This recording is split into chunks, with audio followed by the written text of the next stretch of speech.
I, Tonya is a film about the insane true story of the events leading up to and following the attack on Nancy Kerrigan before the 1944 Winter Olympics. Written by Steve Rogers, directed by Craig Gillespie, and starring Margot Robbie, I, Tonya manages to tell an intriguing, sometimes funny story about one of the worst events in Olympic history. First, a little background. In the months leading up to the Lillehammer Winter Olympics in 1994, figure skater Nancy Kerrigan was brutally attacked at the 1994 U.S. Figure Skating Championships in Detroit.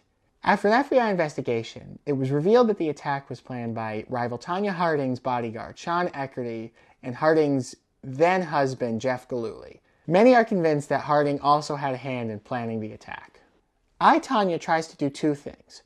One, get across the point that no one, to this day, knows who knew what and who exactly planned this attack.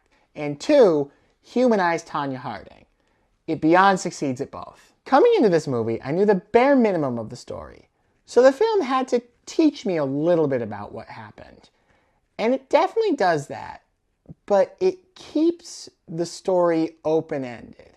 And here's what I mean by that. In the beginning of the movie, it says that the following is based off of interviews taken from everyone involved. That's Tonya Harding, Jeff Gillooly, Sean Eckerty, Harding's mother LaVonna, and Harding's coach.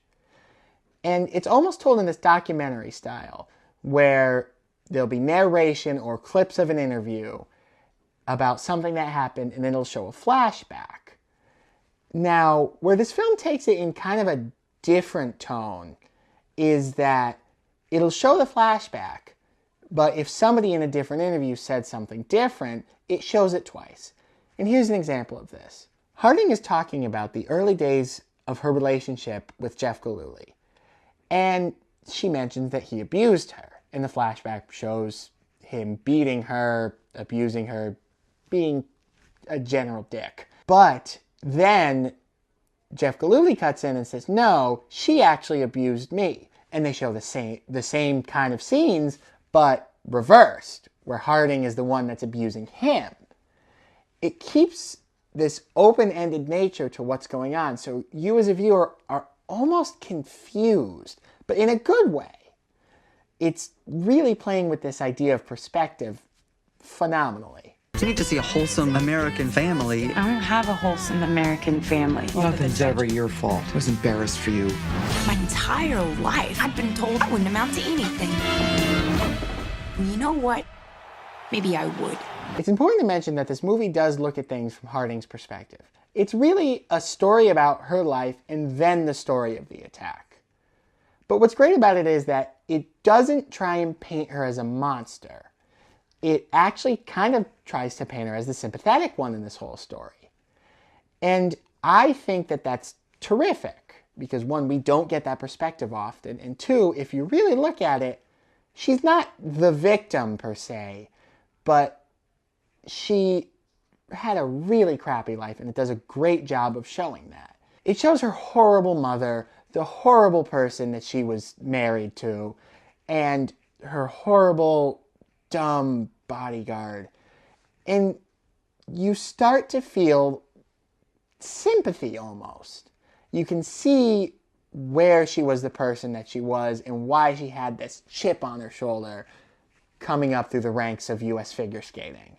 While this movie does tackle some sad topics and dark topics like abuse, things like that, it does it with almost a comedic sense. The word I heard consistently being thrown around with the press leading up to this movie was it's a dark comedy.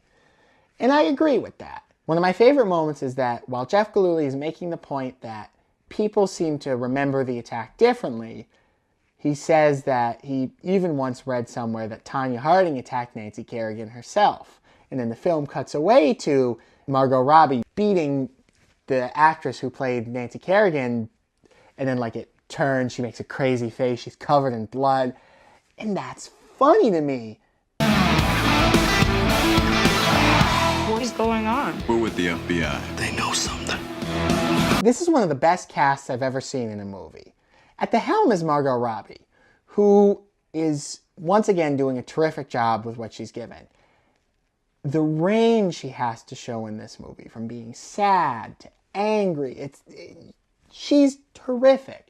And if what I read is correct, she did all of the skating sequences herself. She trained and actually learned to figure skate for this role. Allison Janney as Harding's mother is terrific. She plays the abusive, crappy mother so well in this role.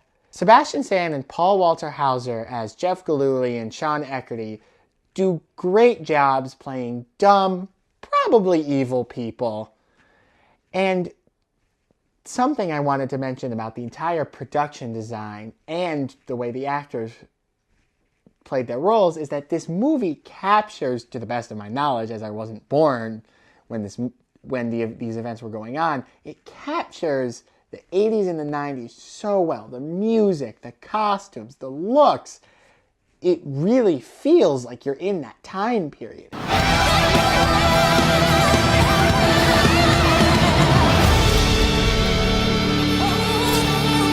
I, Tonya is one of the best sports movies I've ever seen. It's challenging. It's sad and funny all at once. It's just terrific. Go see it. A 5 out of 5.